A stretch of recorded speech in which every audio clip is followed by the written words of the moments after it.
katika chuo hiki, vile kitengo maalum cha Border Police Unit. Tafadhali tukiwa tunaendelea kutulia.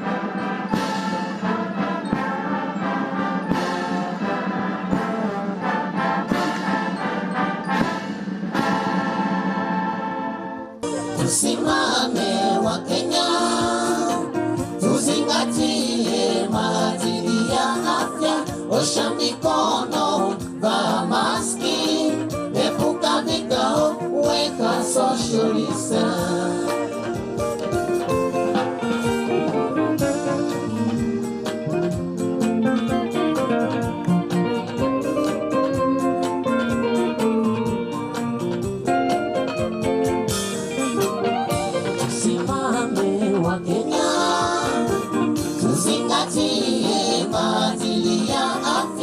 Osha mikono, vaa maski, epuka vikao, weka social distance. Tusimame wa Kenya, tuzingatie maadili ya afya, osha mikono, vaa maski, epuka vikao, weka social distance. Tuwape makofi tafadhali. Ulikuwa ni wimbo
specifically to this particular master plan here that shows us the jails and the hospitals being the answer. This particular building labeled A is obviously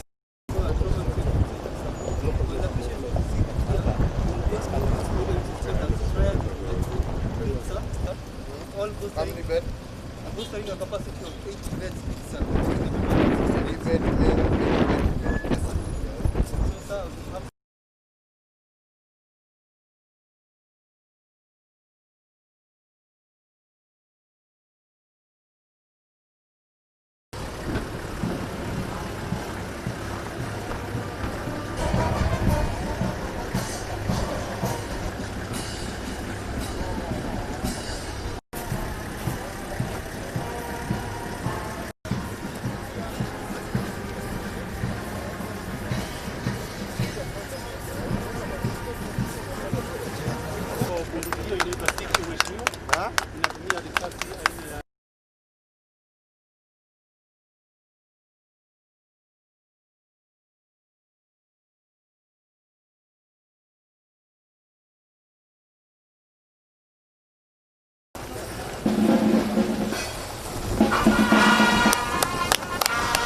So I therefore urge you all to continue with the proud tradition of utumishi kwa wote as you serve our nation. Do so with utmost integrity, selflessness, dedication to duty, diligence, and unfailing commitment to the law. I also urge the various uniformed and disciplined services in our country to deepen their cooperation in pursuit of the shared goal of a better and safer Kenya for all. In doing so, we must remember that the community involvement is critical to mission success. Officers in the security sector must cultivate a community-friendly image, be courteous and be approachable, and be the embodiments of the highest standards and ideals of the service. We appreciate the fact that reforms are not just in terms of equipment, conditions of service, uniforms, and processes. The positive transformation of policing in Kenya also calls for the human element to better resonate with the expectations of the citizen. I take this opportunity to wish our officers from the General Service Unit and the Anti-Stock Theft Unit who sustained gunshot wounds recently over the weekend a quick recovery, and I extend our deepest condolences to the family, friends, and colleagues of the gallant policemen and women who have in recent time lost their lives in the course of duty. I want to thank the American government in particular for their offer of this field hospital, which I am sure will go a long way towards ensuring that our men and women who are injured in the course of duty in the front line are able to get at close range the very best of medical service. And I promise you also, I will look for money hii hospitali tumeona hapa by next year tumalize. Iwe hospitali na watu wawe na pahali ya kwenda. So I therefore urge you all to continue with the proud tradition of utumishi kwa wote as you serve our nation. Do so with utmost integrity, selflessness, dedication to duty, diligence, and unfailing commitment to the law. I also urge the various uniformed and disciplined services in our country to deepen their cooperation in pursuit of the shared goal of a better and safer Kenya for all.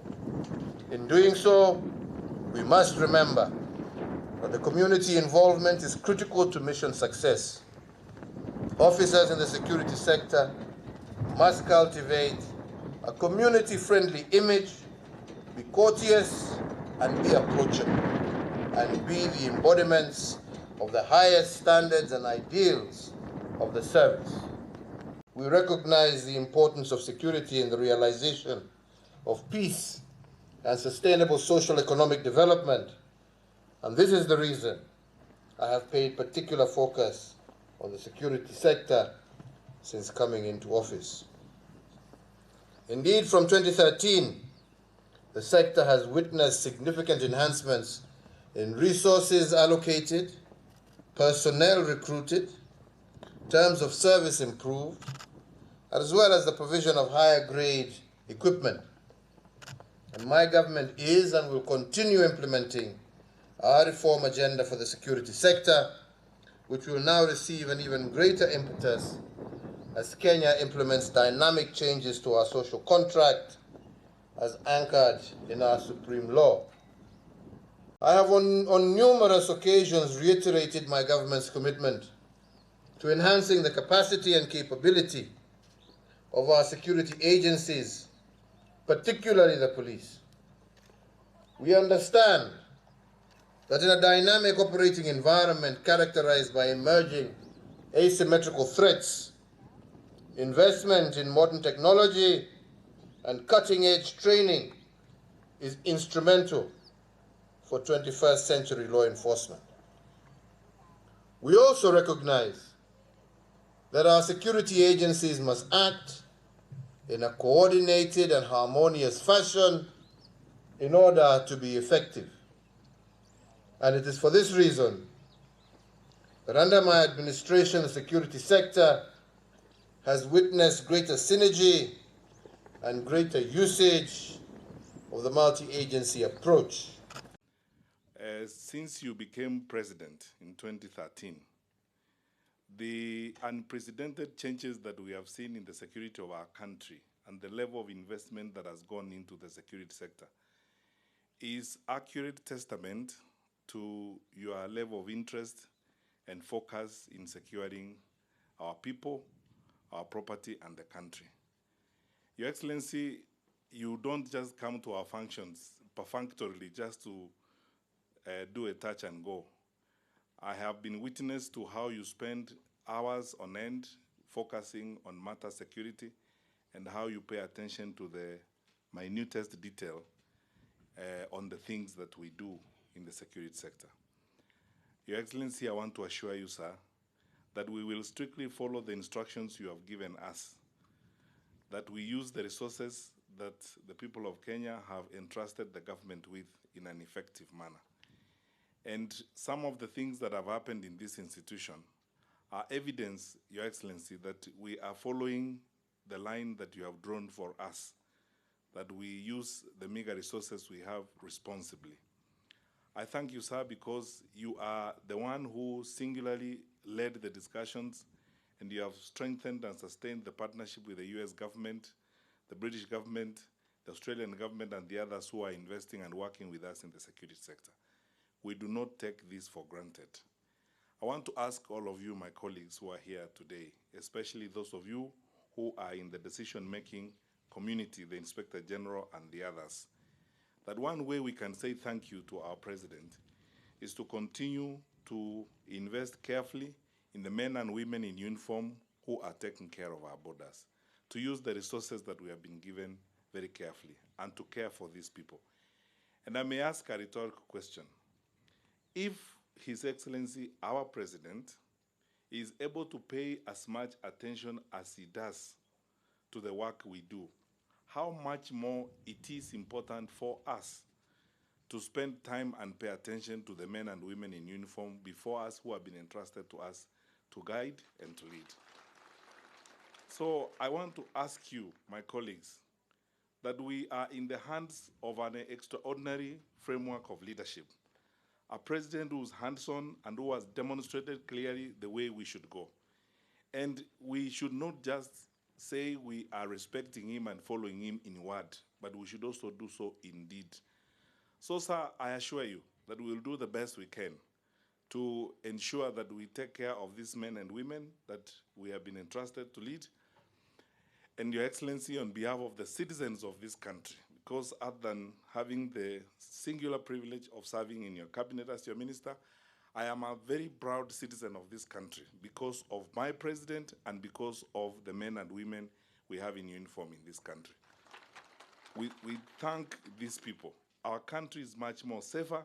We are able to go about economic activities and do much more because of the work these wonderful people continue to do. And we not only thank them, we will continue to pray for them and entrust them to the hands and the guidance of the Lord Almighty, that He keeps our people safe as they are keeping our borders safe and as they keep guiding us.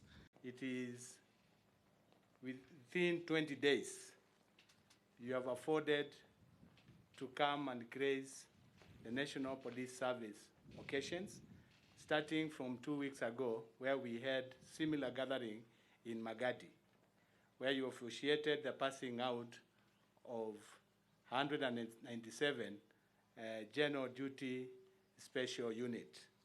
Today, Your Excellency, you are here in Kanyonyo to come and also commission the projects and to meet the officers from Border Patrol Unit.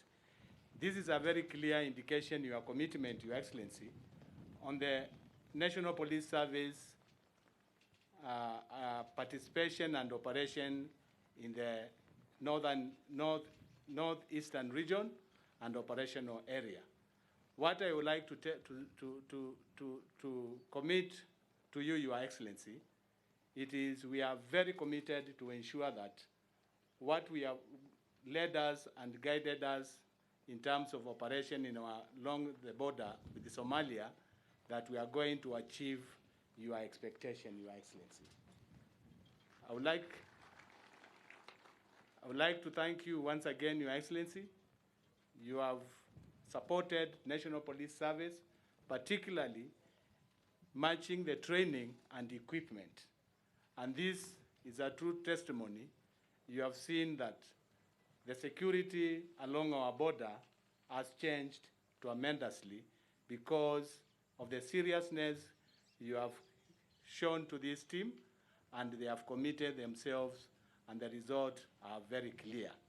I wish to express my deep appreciation to your government continued support of these institutions through the provision of specialized equipment, seeking collaboration with like-minded countries to enable institutions to perform their mandate. Your Excellency, the border police concept evolves around the strengthening of the country's capability to man open spaces between the designated border points, creation of robust backup strength to enable for quick and efficient response, training of personnel, building partnerships.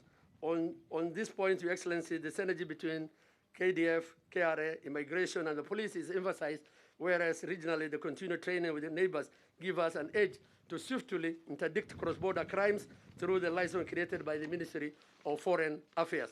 Your Excellency, the various partnership and training undertaken in these two institutions embody a true blend of multi-agency integration as it spans both locally and internationally.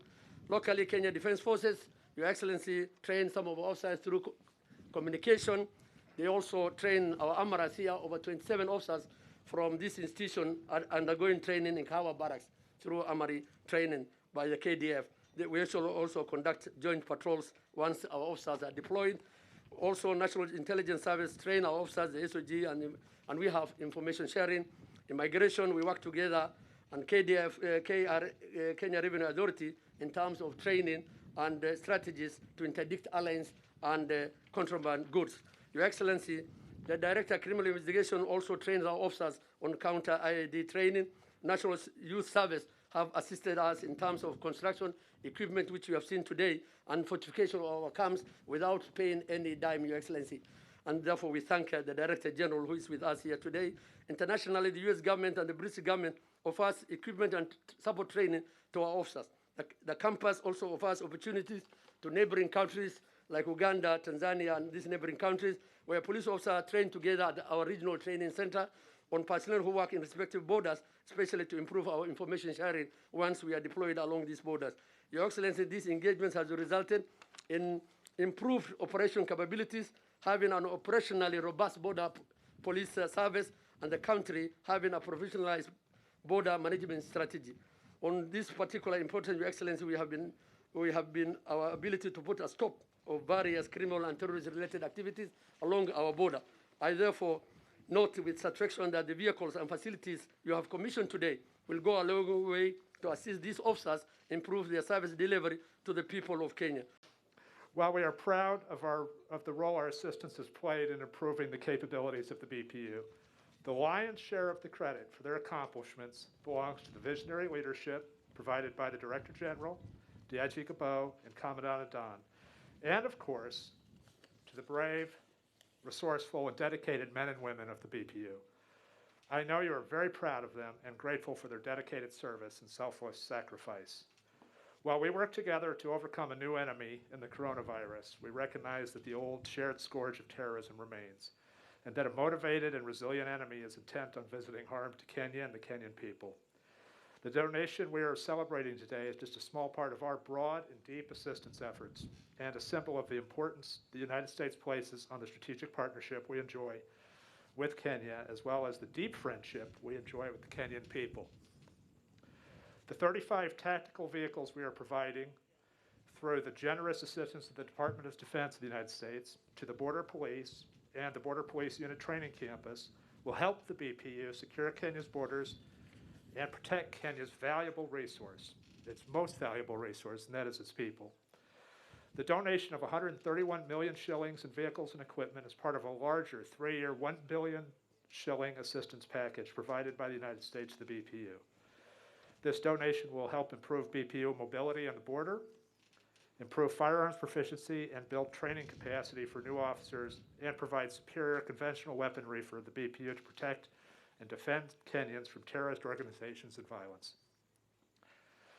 A safer, more secure Kenya will provide the foundation necessary to develop the limitless talents, boundless creativity, and brilliant entrepreneurship found throughout this beautiful land. The brave men and women of the BPU don't simply protect Kenya, they serve it. And the United States stands proudly with them in this endeavor. As you know, Excellency, the United States is Kenya's largest international donor to the health sector, with over 60 billion shillings given annually to fight HIV, AIDS, tuberculosis, and malaria. The United States has provided an additional $7.6 billion in equipment, training, and other resources to fight COVID-19, to include 200 ventilators that we are ready to distribute as soon as possible. That is why I'm also particularly proud to announce that we have provided the BPU with a state-of-the-art 40-man mobile field hospital that is self-sustaining and can be deployed to the remotest regions of Kenya. This is the first hospital of its kind to be deployed on the African continent, and Kenya and its peerless border police unit are the perfect partners. Eventually, the BPU will be able to deploy this facility to help mitigate natural disasters, address future pandemics, respond to mass casualty events, and to deliver health care in regions where the population does not have ready access to such facilities.